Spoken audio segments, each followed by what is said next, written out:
ನಾನು ಕಾಪು ತಾಲೂಕು ಎಲ್ಲೂರು ಗ್ರಾಮದ ಶರಾವತಿ. ಈಗ ದ್ರಾಕ್ಷಿ ಹಣ್ಣಿನ ಸ್ಕ್ವಾಶ್ ಮಾಡುವ ಬಗ್ಗೆ ನಾನು ಮಾಹಿತಿಯನ್ನ ಕೊಡ್ತಾ ಇದ್ದೇನೆ.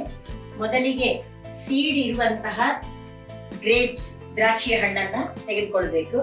ಈ ಗೊಂಚಲಿನಿಂದ ದ್ರಾಕ್ಷಿ ಹಣ್ಣನ್ನ ಬೇರ್ಪಡಿಸಿ ಅದು ಮುಳುಗುವಷ್ಟು ನೀರನ್ನ ಹಾಕಿ ಬೇಯಲಿಕ್ಕೆ ಇಡಬೇಕು. ಅದು ಚೆನ್ನಾಗಿ ಬೆಂದ ನಂತರ ಅದರ ರಸ, ಬೀಟ್ರೂಟ್ ರಸದ ಹಾಗೆ ಬಿಡ್ಲಿಕ್ಕಿದೆ. ನಂತರ ಮುಂದಿನ ಹಂತವನ್ನ ನಾವು ಮಾಡಲಿಕ್ಕಿದ್ದೇವೆ. ಹೀಗೆ ಸಿಪ್ಪೆ ಬೀಜ ಬೇರೆ ಆಗುವವರೆಗೆ ಬೇಯಬೇಕು. ದಪ್ಪ ರಸ ಇದರಲ್ಲಿ ಸಿಗ್ತದೆ.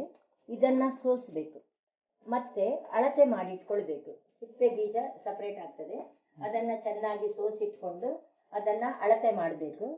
ಎಷ್ಟು ರಸ ಇದೆ ಅಷ್ಟೇ ನೀರು, ಅದರ 2ರಷ್ಟು ಸಕ್ಕರೆ. ಅಂದ್ರೆ 2 ಲೋಟ ಈ ಇದರದ್ದು ದ್ರಾಕ್ಷಿ ಹಣ್ಣಿನ ರಸ ಇದ್ರೆ 2 ಲೋಟ ನೀರು, 4 ಲೋಟ ಸಕ್ಕರೆಯನ್ನ ಇನ್ನೊಂದು ಪಾತ್ರೆಯಲ್ಲಿ ನಾವು ಕುದಿಲಿಕ್ಕೆ ಇಡಬೇಕು.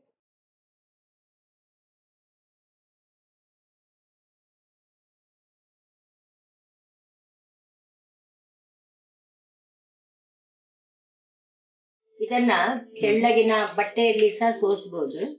ಬಟ್ಟೆಯನ್ನ ಇದಕ್ಕೆ ಕಟ್ಟಿ ತೆಳ್ಳಗಿನ ಪಾಣೆ ಪಂಚೆ ಬಟ್ಟೆಯಲ್ಲಿ ಸಹ ಸೋಸಬಹುದು. ಸಿಪ್ಪೆ ಬೀಜ ಸಪರೇಟ್ ಆಗ್ತದೆ.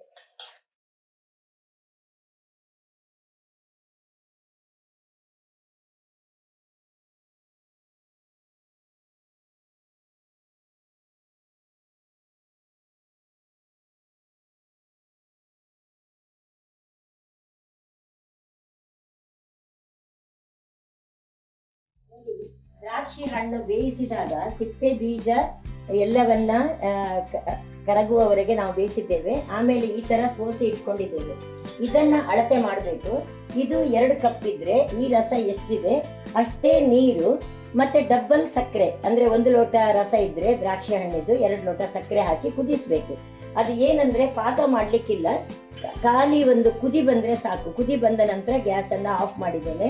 ಇದರ ಜೊತೆಯಲ್ಲಿ ಸಕ್ಕರೆ, ನೀರು ಮತ್ತು ಸಿಟ್ರಿಕ್ ಆಮ್ಲ ಮನೇಲಿ ಇಲ್ಲ ಅಂತಂದ್ರೆ ನಾವು ಲಿಂಬೆ ಹಣ್ಣನ್ನ ಹಿಂಡಿ ಅದರ ರಸವನ್ನ ಸಹ ಹಾಕ್ಬೋದು. ಲಿಂಬೆ ಹಣ್ಣಿನಲ್ಲಿ ಸಿಟ್ರಿಕ್ ಆಮ್ಲ ಇರ್ತದೆ. ಆ ನಂತರ ಕುದಿ ಬಂದ ನಂತರ ಗ್ಯಾಸ್ ಅನ್ನ ಆಫ್ ಮಾಡಿದ್ದೇವೆ. ಈಗ ಇದು ತಣಿಬೇಕು. ತಂದ ನಂತರ 2 ಕೂಡ ಒಟ್ಟು ಮಾಡಬೇಕು.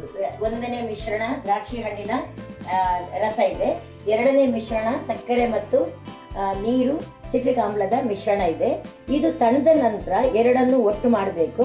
ಆ ನಂತರ ಬೇಕಿದ್ರೆ ಮಾರಾಟದ ಉದ್ದೇಶದಿಂದ ನೀವು ಮಾಡಿದ್ದಾದ್ರೆ ಟೊನೊವಿನ್ ಅನ್ನುವಂತ ಒಂದು ಎಸೆನ್ಸ್ ಸಿಗ್ತದೆ. ಅದು ದ್ರಾಕ್ಷಿ ಹಣ್ಣಿನ ಪರಿಮಳ ಇರುವಂತದ್ದು. ಆ ಫ್ಲೇವರ್ ಬೇಕಿದ್ರೆ ಸ್ವಲ್ಪ 1/4 ಚಮಚ ಟೊನೊವಿನ್ ಎಸೆನ್ಸ್ ಅನ್ನ ಹಾಕಬಹುದು. ಆ ನಂತರ ನೀವು ವರ್ಷಗಟ್ಟಲೆ ಇಡಬೇಕು ಅಂತ ಹೇಳಿದ್ರೆ ಸೋಡಿಯಂ ಬೆನ್ಸೋಯಿಟ್, ಇದು ಕೂಡ ಮೈದಾ ಹಿಟ್ಟಿನ ಹಾಗೆ ಇರುವಂತ ಒಂದು ಪೌಡರ್. ಎಲ್ಲ ಡ್ರೈ ಫ್ರೂಟ್ಸ್ ಅಂಗಡಿಗಳಲ್ಲಿ ಇದು ಸಿಗ್ತದೆ. ಆ ಸೋಡಿಯಂ ಬೆನ್ಸೈಟ್ ಅನ್ನ 2 ಚಮಚ ತಣ್ಣೀರಿಗೆ 1/4 ಚಮಚದಷ್ಟು ಹಾಕಿ ಕರಗಿಸಿ ಇದನ್ನ ಮಿಶ್ರಣ ಒಟ್ಟು ಮಾಡಿದ ನಂತರ ಆ ಸೋಡಿಯಂ ಬೆನ್ಸೈಟ್ ಅನ್ನ ಸಹ ಹಾಕಬೇಕು. ನಂತರ ಬಾಟ್ಲಲ್ಲಿ ತುಂಬಿಸಿ ಇಡುವಂತದ್ದು ತಣ್ಣಗಾದ್ಮೇಲೆ. ಇದನ್ನ ತುಂಬಿಸುವಾಗ ತುಂಬಾ ತುಂಬಿಸಬಾರ್ದು, 3/4 ಇಂಚು ಜಾಗದಷ್ಟು ಬಿಟ್ಟು ನೀವು ತುಂಬಿಸಿ ಇಟ್ರೆ ಇಡೀ ವರ್ಷ ಕೂಡ ಅದನ್ನ ಉಳಿಸ್ಲಿಕ್ಕೆ ಆಗ್ತದೆ.